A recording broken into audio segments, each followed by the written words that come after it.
അന്നത്തെ ഗ്ലാമർ സുന്ദരി. ആ നടിയാണോ ഇത്? കറുപ്പാണ് കയ്യാലെ എന്നെ പിടിച്ചാൽ എന്ന ഹിറ്റ് പാട്ടിൽ പാടി അഭിനയിച്ച നടിയാണ് എന്ന് ഇന്ന് മുക്തയെ കണ്ടാൽ പറയില്ല. 2005 ഒറ്റനാണയം എന്ന ചിത്രത്തിലൂടെയാണ് മുക്തയുടെ വെള്ളിത്തിരയിലേക്കുള്ള അരങ്ങേറ്റം ക്ലിക്ക് ആയത്.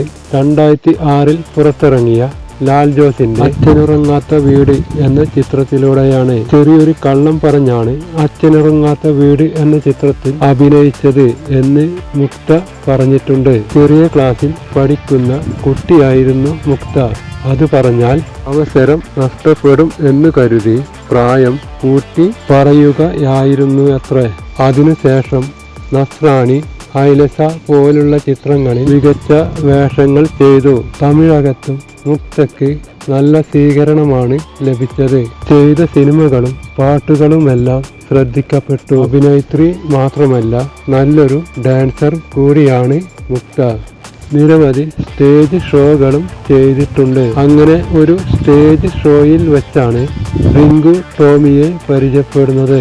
ഗായിക റിമി ടോമിയുടെ സഹോദരനായ റിങ്കു ചേച്ചിക്കൊപ്പം സ്റ്റേജ് ഷോകളിൽ വരുമായിരുന്നു.